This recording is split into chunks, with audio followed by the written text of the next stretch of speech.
Conferentie over het coronavirus. Een echte ploeg. Dat is samen voor hetzelfde doel gaan. Je vecht niet voor jezelf, maar voor elkaar. In een ploeg kan iedereen op je rekenen en jij op iedereen.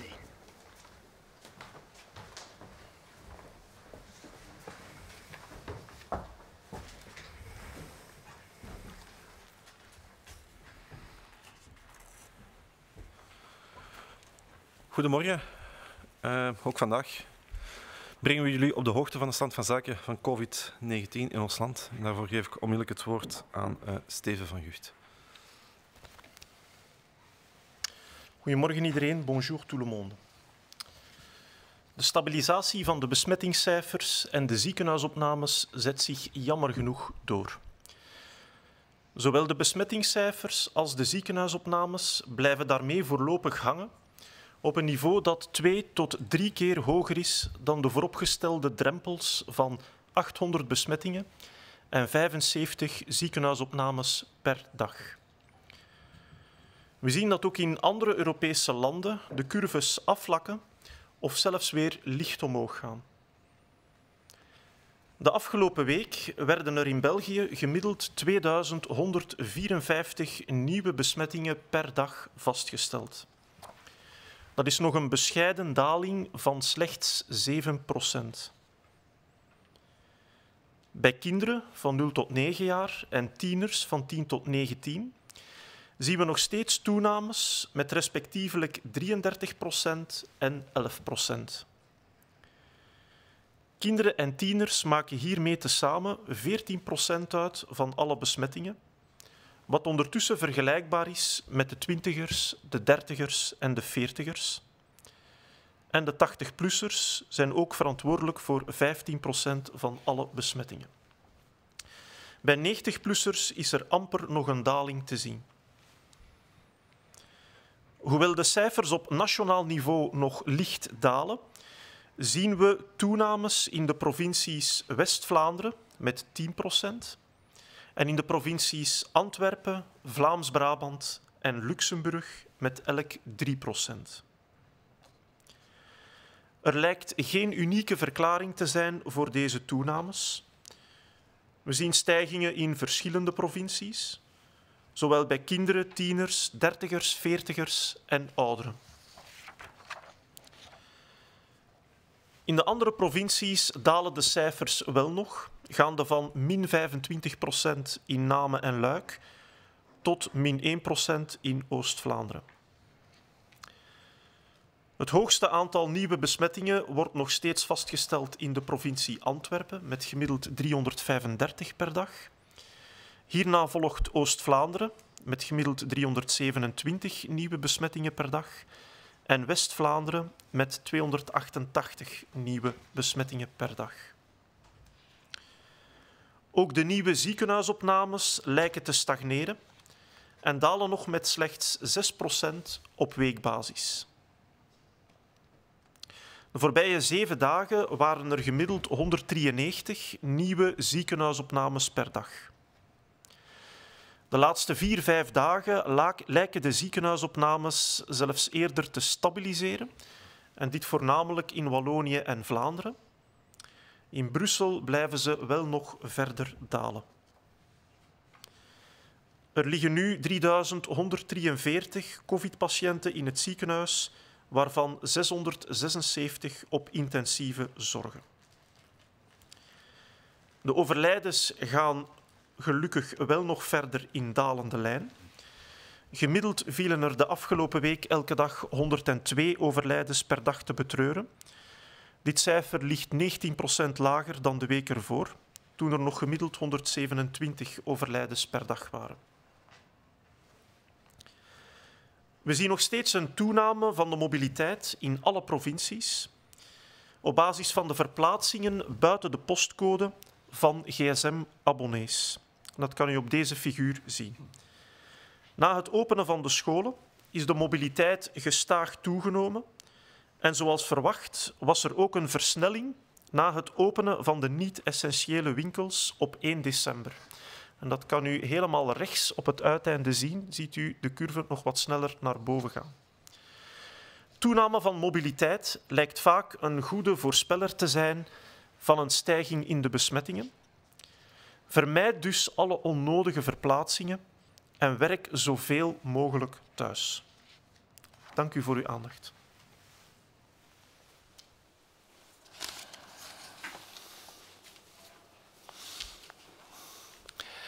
Goedendag iedereen, bonjour à toutes, bonjour à tous.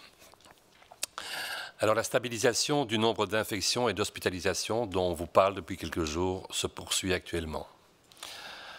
Tant les infections que les hospitalisations sont actuellement bloquées à un niveau qui est 2 à 3 fois plus élevé que les seuils de 800 infections et 75 hospitalisations par jour que nous voudrions atteindre. Ce n'est pas un cas purement belge, on constate ceci actuellement dans différents pays européens où les courbes aussi s'aplatissent ou éventuellement augmentent légèrement. En moyenne, la semaine dernière, comme vous le voyez sur la diapositive, il y a eu 2154 nouveaux cas par jour. Ceci reste une tendance à la diminution. Cette diminution est modeste et de l'ordre de 7%.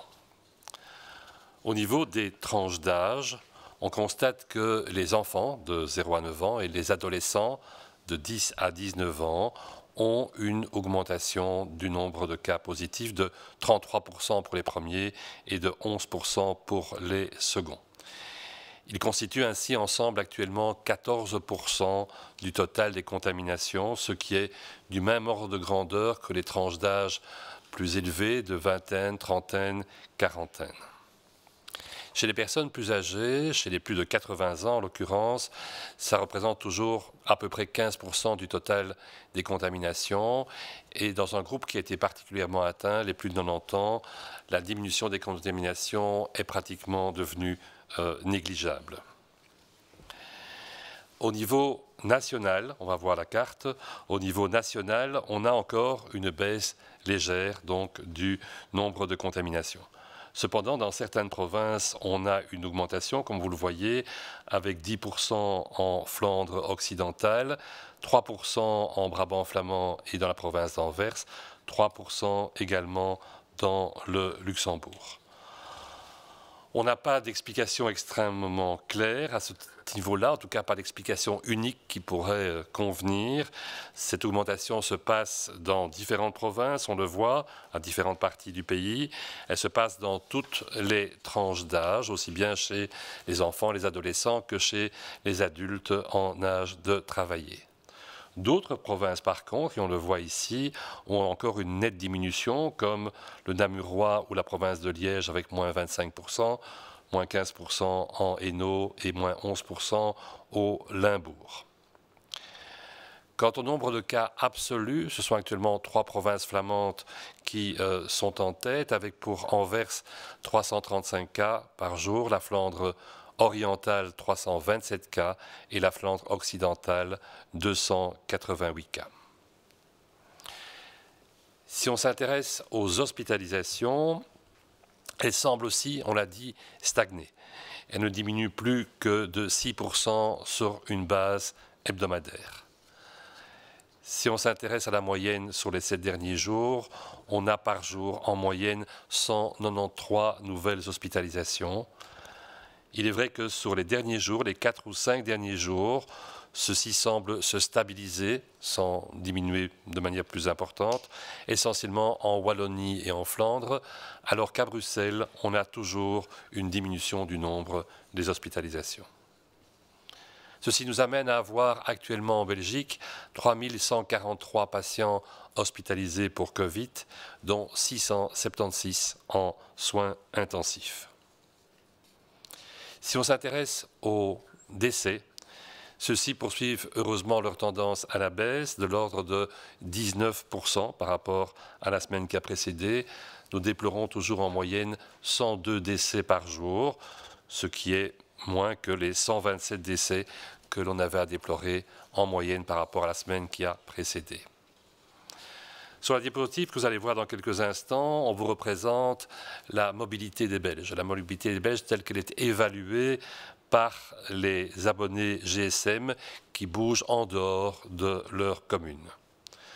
On se rend compte très clairement dans la dernière partie de la courbe qu'après la réouverture des écoles, d'une part, la mobilité a augmenté bien sûr, mais qu'il y a eu une augmentation, une deuxième augmentation qui a eu lieu à l'ouverture des commerces dits non essentiels. On a toujours pu corréler, à peu près partout dans le monde, la mobilité avec le risque de transmission. Et donc on voudrait à nouveau insister sur l'importance de faire du shopping dans sa région, pas trop loin, de faire du télétravail si possible au maximum et d'éviter ainsi au maximum les contacts qui sont à la base des transmissions. Merci beaucoup.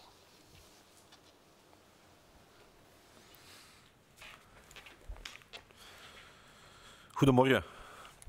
Uit een recent onderzoek blijkt dat er steeds minder telewerk wordt gedaan. Zoals mijn collega's juist hebben aangetoond, is telewerk nog steeds een zeer effectieve maatregel om het virus te verspreiden. Het is dan ook betreurenswaardig dat er minder aan telewerk wordt gedaan. Hoe meer we onze contacten immers beperken, hoe minder kans we het virus geven om zich verder te verspreiden. Dit geldt zowel in ons privé als in ons professioneel leven. Het is bovendien een maatregel die in veel sectoren kan toegepast worden zonder een al te grote impact op de werkzaamheden. Telewerk is bovendien nog steeds verplicht voor alle sectoren waar dit mogelijk is. We doen dan ook een oproep aan alle werkgevers en werknemers om hierin hun verantwoordelijkheid op te nemen. We begrijpen uiteraard dat het niet altijd aangenaam is om alleen thuis te werken en dat we de informele gesprekken met de collega's aan het koffiemachine beginnen te missen.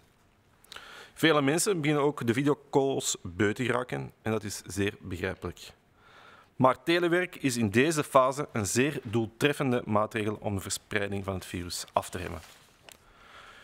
Dit neemt niet weg dat de telewerk kan wegen op het mentaal welzijn van de medewerkers. Heb dan ook aandacht voor het welzijn van de medewerkers en de collega's, al is het van op afstand. Wees creatief om, met respect voor de geldende maatregelen, te zorgen voor een samenhorigheidsgevoel binnen de organisatie of de onderneming. Normaal worden in deze periode van het jaar in vele ondernemingen en organisaties informele eindjaarsactiviteiten georganiseerd. In de huidige situatie zijn dergelijke activiteiten een te groot risico.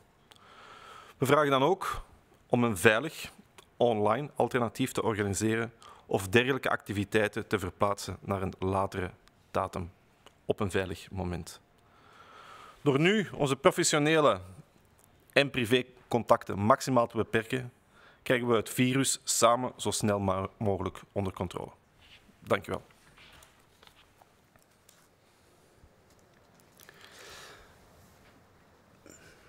Une étude récente montre que le télétravail est moins répandu que lors de la première vague.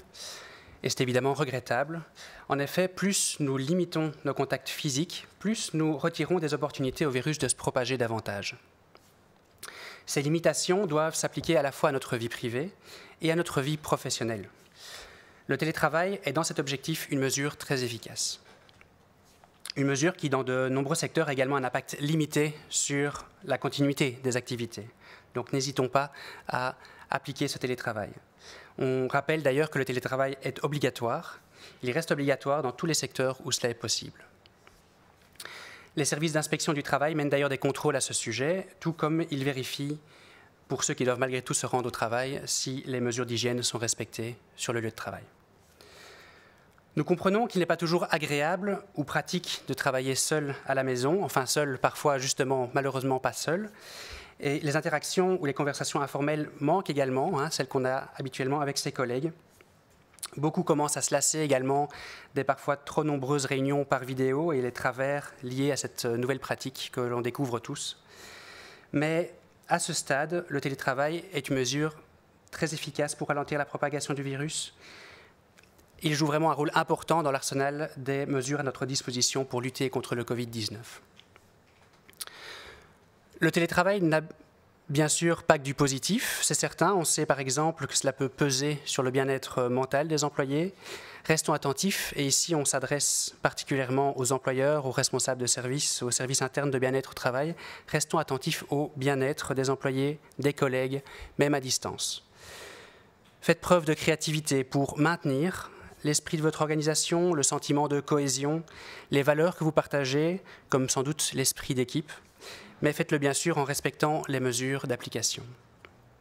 Nous sommes en fin d'année, s'enchaîne le début d'une nouvelle année. Ce sont des périodes au cours desquelles sont organisées habituellement des activités informelles dans les entreprises et organisations, des repas, des drinks, des speeches. Vu la situation épidémiologique actuelle, ce type d'activité reste trop risqué. Voilà pourquoi elles ne sont permises actuellement. Il faudra cette année faire l'impasse ou innover à distance, en ligne, en enregistrant et partageant des vidéos, des cartes. Comme dans notre sphère privée, limitons les risques également dans notre vie professionnelle. Limiter les risques, limiter les contacts ne veut pas dire ne pas garder le lien, ne pas garder un contact, mais faisons-le à distance. C'est cela aussi un travail d'équipe. Merci. On va passer aux différentes questions reçues par la presse. Comment expliquer la nouvelle hausse des hospitalisations? Alors, un premier point, c'est surtout pour dire qu'actuellement, nous sommes devant une stabilisation essentiellement des hospitalisations plus qu'une hausse des hospitalisations. Stabilisation pour laquelle nous n'avons pas de réponse unique qui pourrait satisfaire rapidement le raisonnement de chacun. On sait que l'hospitalisation, par définition, suit l'infection de quelques jours. Or, on a vu que les infections ne diminuent plus que peu ou pas du tout et que dans certaines provinces, entre autres, elles tendent à augmenter depuis un certain nombre de jours. On a vu aussi, on l'a encore rappelé aujourd'hui, que la mobilité s'est accentuée avec la réouverture des écoles, avec la réouverture des commerces non essentiels et que partout il y a un lien entre mobilité, nombre de contacts, nombre d'infections et par la suite potentiellement nombre d'hospitalisations. Donc cette augmentation des contacts, cette augmentation de la mobilité est sans doute à la base de cette stagnation actuelle des hospitalisations. C'est la raison pour laquelle je pense qu'il faut vraiment insister sur le fait que diminuer cette mobilité spontanément, volontairement, est un point important pour que cette stagnation ne devienne pas une réelle augmentation.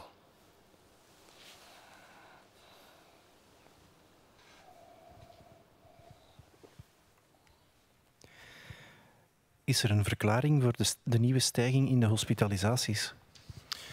Wel, eerst en vooral moet ik stellen dat de ziekenhuisopnames nog niet stijgen. We moeten eerder spreken van een stabilisatie op dit ogenblik.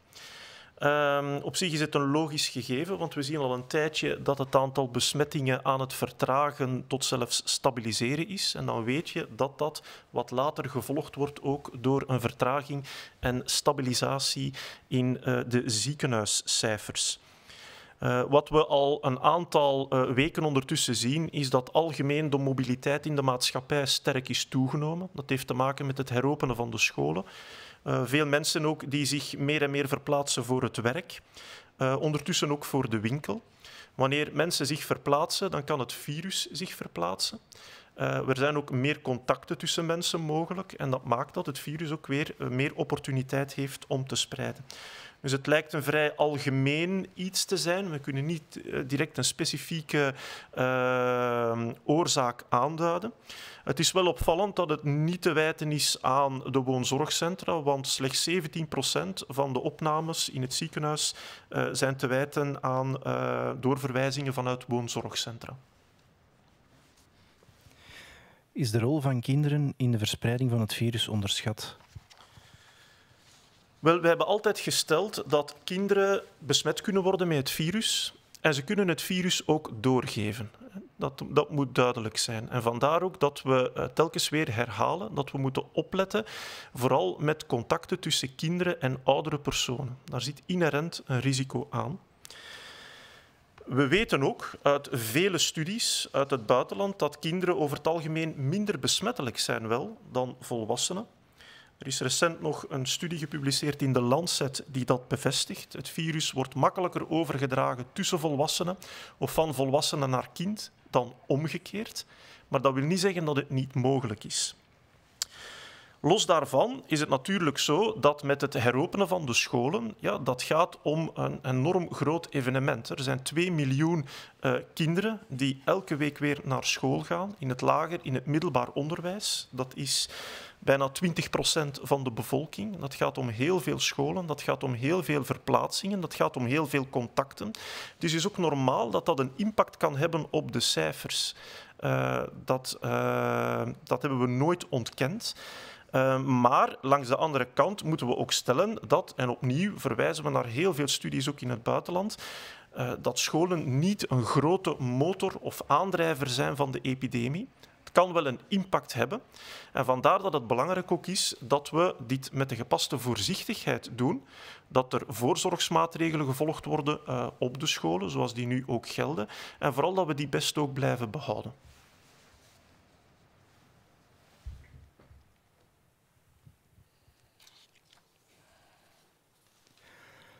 A-t-on sous-estimé le rôle des enfants dans la transmission du virus?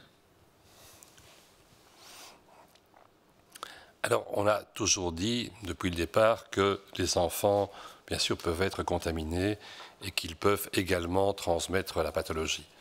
On sait que, par contre, ils sont rarement sévèrement malades et c'est un point extrêmement favorable par rapport à cette pandémie destructrice. On sait que les enfants, par définition, ont un certain nombre de contacts et que ceci peut jouer un rôle dans la transmission. On sait aussi que les enfants sont moins contaminateurs que les adultes. Différentes études internationales l'ont montré, comme d'ailleurs des résultats lors de la première vague de la pandémie dans notre pays. Encore aujourd'hui, la publication anglaise bien connue, Lancet, publie une étude faite en Angleterre durant la fin de la première vague, montrant que les transmissions se passaient essentiellement entre adultes dans l'école ou des adultes vers les enfants, beaucoup plus que des enfants vers les adultes. Et ça conforte donc cette notion que s'ils peuvent être transmetteurs, ils sont moins transmetteurs que les adultes. Ceci étant, lorsque les écoles ont été réouvertes, une partie très significative de la population qui était à domicile s'est retrouvée sur le chemin de l'école et à l'école. On sait que les enfants, c'est à peu près 2 millions de personnes dont une partie n'est pas rentrée tous les jours, dans le secondaire entre autres, mais ça fait quand même quelque part entre 10 et 15% au moins de la population qui se retrouve à l'école avec des contacts significatifs entre eux.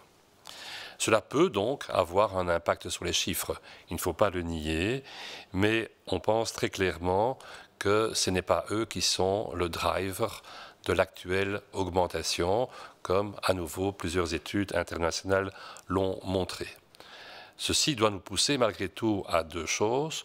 1, redire que le contact entre les générations, et tout spécialement entre les 2 extrêmes, les petits-enfants et les personnes âgées comme les grands-parents, doivent être évités au maximum, du moins dans la proximité, bien sûr pas à distance, bien sûr pas par Skype, mais en étant proches, sans masque entre autres, et en s'embrassant. C'est tout particulièrement important pour les fêtes qui approchent. Et deuxièmement, qu'au niveau des écoles elles-mêmes, il faut s'assurer que toutes les mesures pour diminuer les risques de transmission, et entre autres des enfants vers les adultes, sont bien prises de manière à ce que cet impact soit réduit au maximum. Où sommes-nous le plus souvent infectés? Est-ce dans la famille et au travail? Savez-vous également d'où les membres de famille apportent la contamination dans la famille? Et quels groupes professionnels sont les plus infectés? Alors, pour donner une réponse sur base des données dont nous disposons clairement actuellement et pas sur des suspicions ou des potentielles raisons d'infection, on peut réaffirmer que c'est bien au sein des familles. Et c'est à peu près au niveau international ce qui se passe partout. C'est au sein des familles que le maximum de transmission se passe.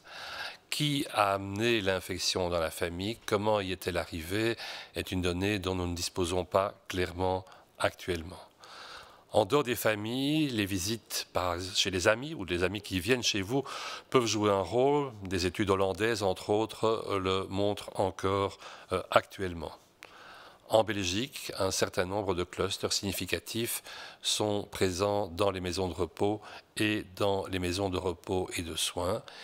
Et puis, il ne faut pas négliger le fait qu'à peu près partout dans le monde, on a montré que le travail peut jouer effectivement un rôle, plus fréquemment dans certains métiers, mais certains d'entre eux sont fermés actuellement, comme l'ORECA par exemple, mais le travail est un des points de départ potentiels lui aussi.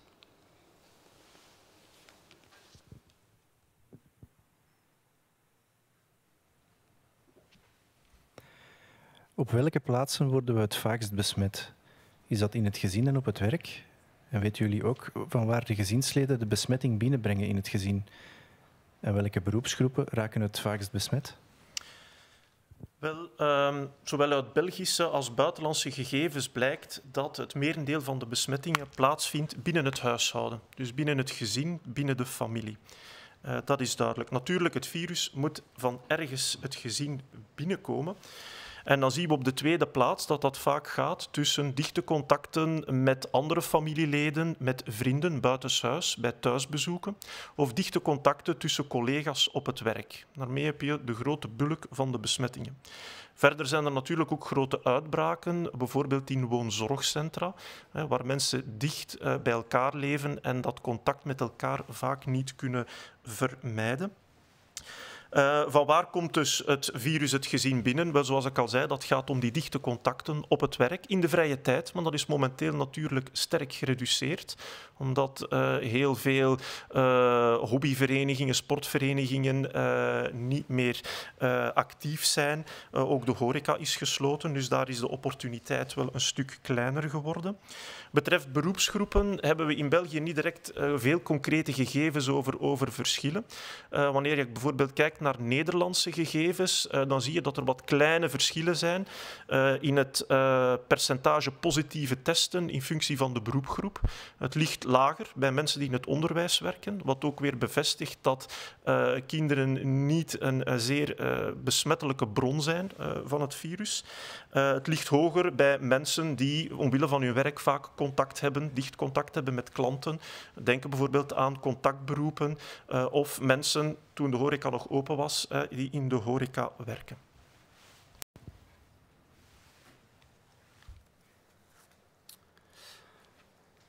Merci à tous.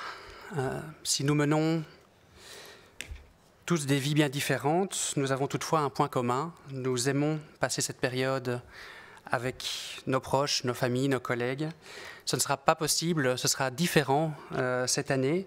Nous devons limiter les risques en solidarité avec les personnes fragiles, en solidarité avec le personnel soignant, en solidarité avec les secteurs qui ne peuvent pas rouvrir tant que le niveau de l'épidémie n'a pas suffisamment baissé.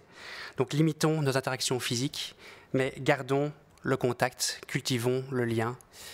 On se retrouve vendredi pour la prochaine conférence de presse qui aura lieu à 11h. Bonne journée.